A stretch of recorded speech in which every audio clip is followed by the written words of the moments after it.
Hey guys, Ryan here, and today we're bringing you the second video of today, because the Jaeger one was a bit boring, and what I'm going to do is bring you from one video of a turretless TD that's very slow to another video of a turretless TD that's very slow.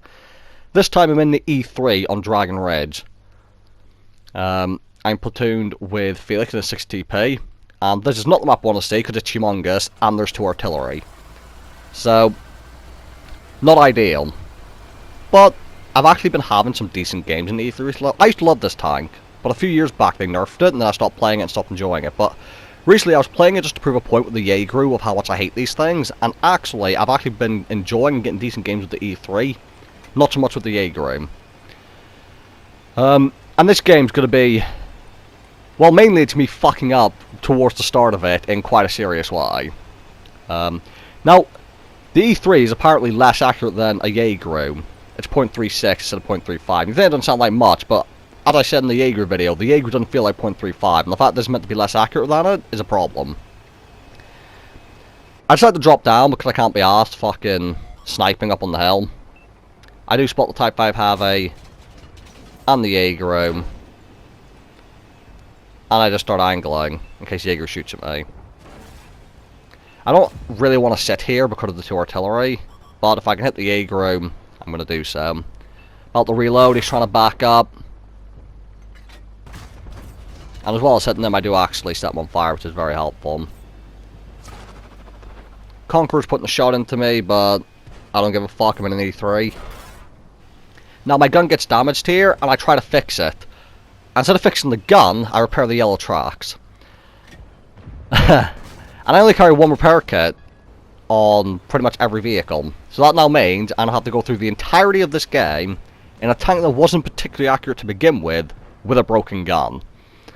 So, I'm not too happy at this moment. I'm just thinking this is going to be a horrible, horrible experience for me. Now, I want to look at the Jaeger and the enemy heavy tank, but I do need to keep an eye out to my left. Thankfully, there's this slight ravine down here that I can duck down into. And the Type 5 Heavy is close enough to where the broken gun isn't going to make too much of a difference. Now, he's got 270mm of frontal armor, so I just aim at the front because I've got 295 pen, I believe, on the AP round. So I'm not going to low premium yet, because as long as I'm this close to him, penning him shouldn't be an issue. See him letting the aim in, aim just for the front. You actually aim for the weak point there. And again, I do go through him. Teammate finishes him off, and now I want to go help Felix on the hill over there, because he's got a couple enemies over there. I believe it's a Conqueror and a Chimera. Now, as I start coming up here, what I'm going to notice is, if you just wait for it, our artillery can hit the enemy, but also, I've been on this map before, and this location does seem to be vulnerable to enemy artillery. See, I try to sneak the shot into the side of the Conqueror there, but the broken gun means my shot goes up into the turret. And the Conqueror's the main guy I'm looking at, as artillery misses us, so the artillery does have shots at us, as expected. Main guy I'm worried about is the Conqueror over the Chimera. The Conqueror's got the scarier gun. Less alpha, but more penetration. He's obviously got the stronger turret. I do get panned in the lower plate by the Conqueror. I was planning to just trade with him there, but unfortunately I bounced, so it wasn't really a good trade.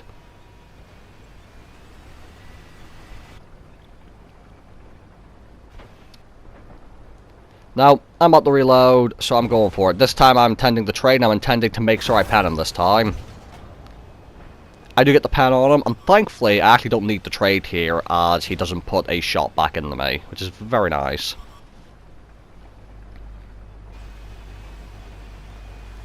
Now our team is down by a few tanks. It's not ideal at the moment. And see him going around for the Conqueror again. I saw the other enemy, but he's on not enough hit points for me to care. Our ship barn gets rid of the Conqueror, and I wasn't expecting that shot in the head to try and snapshot him with a broken gun. It's never really going to work.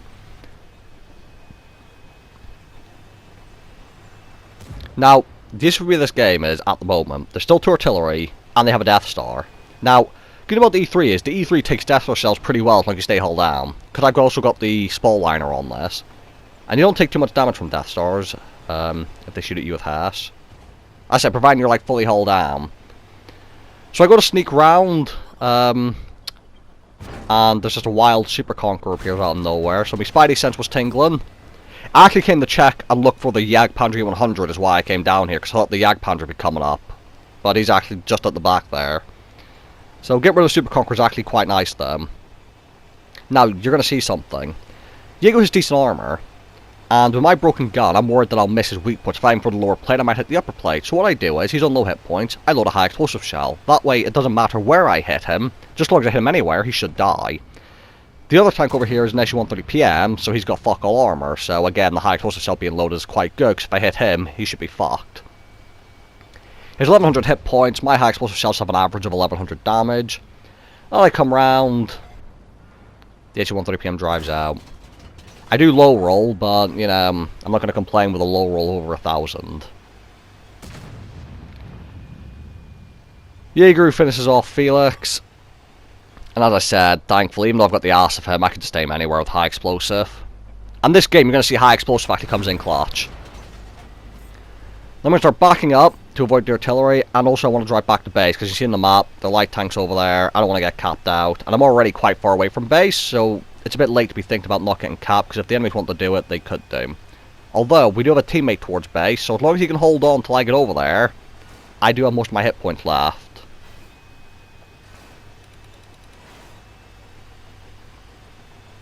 But, unfortunately for him, I'm in an E3, I'm very fucking slow, and I've got to climb up a hill when I get to the end of this road here. SU-130PM was sneaking round, he puts a heat shell into me.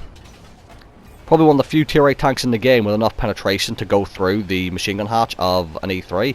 At the same time, he actually doesn't quite have the penetration, he's a bit low off what you usually need. However, I think because I was angled slightly downwards, it meant the roof of my tank was a bit weaker. And with the heat shell compensating for angles of my armor, that's probably what helped. And the fact it was a heat shell over an APCR shell. Now I'm keeping the high explosive loaded. Again, don't really need to worry about hitting weak points with the high explosive. Now just keeping an eye out. You see I'm checking to my right, because I don't want the Death Star to sneak up on me. Now he is in a platoon with the light tank, so I'd like to think in my head that the Death Star is on his way to shoot at my friendly medium, who the light tank's engaging. I did make ping the other part of the map, but I'm giving him an on my way to say that I'm heading towards him. It's just, you know, I just want them to know that I'm being as quick as I can. It's just I'm in a fucking E3. And now I've got to climb uphill. Now, something I was worrying is the fact there's 2 artillery. Because if I get into a fight with an enemy where I have to stay still in cover and I can't move, I'm going to be in a spot of bother. So when I said earlier that high explosive came in clutch this game, not only did high explosive come up clutch, my Spall liner came up clutch. Because obviously it reduces high explosive damage. The Death Star's popped up. Now how much health is he on? That is the question. Artillery's shooting at me. Thankfully he misses. There we go, perfect. The Death Star can be one-shot with HE. Now what you're going to see me do is, I want to move quickly before the artillery shoots me, so I'm trying to bait the Death Star into shooting me with a HASH shell. So you see I'm poking out the front of my tank, and I want him to shoot me, but he's not doing it, so that means one of 2 things. Either he wants to try and pan me, or he has an AP shell loaded, and he knows he can't pan me. But because I have high explosive, I can just hit him anywhere, so I just hit him in the turret, and he's dead. Trying to move desperately before artillery fucks me. First one hits me for only 500 in the face of an E3, which is actually a lot of damage considering. And the other one leaves me with 54 health after missing. So, had I not had a Spall liner this game, I would most definitely be dead right now. So, Spall liner coming up clutch, highly recommend it for anyone playing the E3 to use a Spall liner. Because I would already be dead by now had I not been using one. Same with high explosive shells. On these high caliber TDs, high explosive shells are super awesome. You saw what I did to the SU-130PM. They have 90mm of penetration, which means they can work against some medium tanks as well. Quite a few medium tanks, to be fair. And you don't need to pen people, even against the heavily armoured vehicles. You saw the Jaeger and just finishing off low health tanks like the Death Star. High explosive, very handy. Never really thought of them as being helpful for a broken gun though, because now the lighter comes around, I don't even have to hit him. As long as I hit anywhere near him, he would die. And that was my last high explosive shell. So, turns out I brought just enough high explosive for this battle. Now, teammates here at UDES, who did an excellent job staying alive against the light tank. Now we're going to start moving towards the enemy base, because I have every intention of capping this game. Now, usually I'm the one who says, no cap, kill all. But I'm in an E3 on this map. I cannot be fucked driving around chasing after an artillery. Especially the game I've had, I just want this game to end at this point. Because I've had the broken gun, I've been hit by RT, like... I just want this game to be over with, if I'm honest. So, I thought the UDES was heading towards the enemy base to go look for artillery, and preferably cap.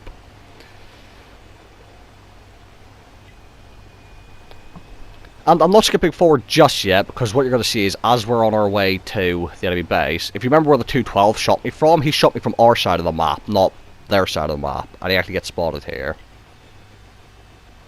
So, broken gun, aiming in, just praying I can hit him. And thankfully the shell does fly through.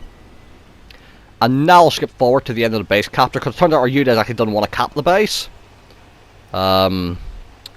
Instead, I'm going to be sat there capping, and our buddy in the UDES is just going to drive around the outside. He's going to give me a bit of a gun salute. So I decided to give him one back. And then Miardi's just waiting until the last moment to try and decap.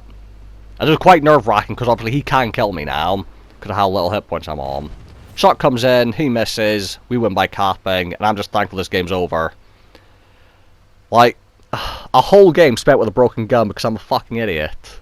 Like, it was painful.